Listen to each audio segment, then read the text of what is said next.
ప్రజల సమస్యల పరిష్కారానికి తన వంతు కృషి చేస్తానని మంత్రి పొంగిలేటి శ్రీనివాసరెడ్డి అన్నారు. ఖమ్మం జిల్లా తిరుమలాయపాలెం మండలంలోని పలు గ్రామాల్లో ఆయన విస్తృతంగా పర్యటించారు. గ్రామాల్లో ఏర్పాటు చేసిన సభలో ప్రజల సమస్యలను ఆయన అడిగి తెలుసుకున్నారు.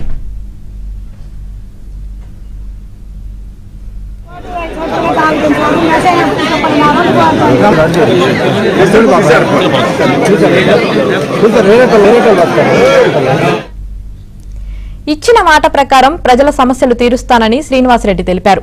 గత బీఆర్ఎస్ ప్రభుత్వం పేదవారికి ఒక్క ఇల్లు కూడా ఇవ్వలేదని ఆయన విమర్శించారు. త్వరలోనే పెన్షన్లు, ఇల్లు, రేషన్ కార్డులు ఇస్తామని ఆయన తెలిపారు. ప్రభుత్వం ఎన్ని కోట్లైనా ఖర్చు పెట్టి తాగునీటికి ఇబ్బందులు లేకుండా చూస్తుందని ఆయన పేర్కొన్నారు. వచ్చే వానాకాలం సాగుకు పాలేరు రిజర్వాయర్లో నీరు లేకపోయినా సాగునీటికి ఇబ్బంది లేకుండా చేస్తామని తెలిపారు. పాలేరు ప్రజల పడ్డ కష్టానికి ప్రతిఫలం ఇస్తానని ఆయన చెప్పారు. ప్రజలెవరూ ఇబ్బంది పడొద్దు. ఒక్క పాలేరు నియోజకవర్గమే కాదు, ఉమ్మడి ఖమ్మం జిల్లానే కాదు, తెలంగాణ రాష్ట్రంలో మంచినీటి కోసం ఇబ్బంది పడొద్దు.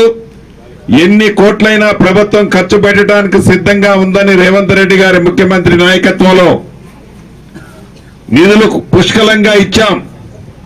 ఇంకా కొన్ని గ్రామాల్లో మంచినీళ్ళ పైప్ లైన్లు, బోర్లేస్తే సక్సెస్ కాలేదని చెప్పారు. ఈ సీజన్ అయిపోయిన తర్వాత వాటిని పర్మనెంట్ గా ఆ మంచినీటి సమస్యను కూడా పరిష్కరిస్తాం. రాబోయే మొదటి సంవత్సరం అంటే ఈ సంవత్సరం లోపులోనే మీ ఇళ్ల ముందు ఒక్క కుక్కలేని గ్రామంలోనే కాదు, ఏ ఊళ్ళో కూడా రోడ్డు సిమెంట్ రోడ్డు లేదన్నా నా ఇంటి ముందు అన్నయ్య విధంగా సిమెంట్ రోడ్డు పూర్తి చేపిస్తాను.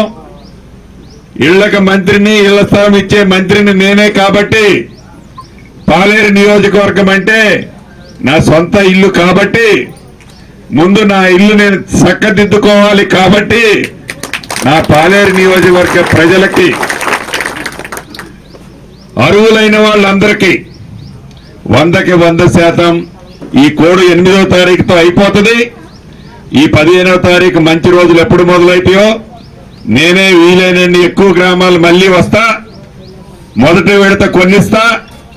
3 సంవత్సరాలలో, రాబోయే 3 సంవత్సరాలలో ఇట్లనే ఏదన్నా చెట్టు కింద కూర్చొని ఒక చిన్న మీటింగ్ పెట్టుకుంటే, అక్క ఇక్కడ ఎవరికన్నా ఇల్లు కావాలన్నా మీకు వచ్చినాయా లేదా అంటే మా అందరికీ వచ్చినాయి అన్న అనే విధంగా మీరు అందరూ అనే విధంగా ఇవ్వటం జరుగుతుంది.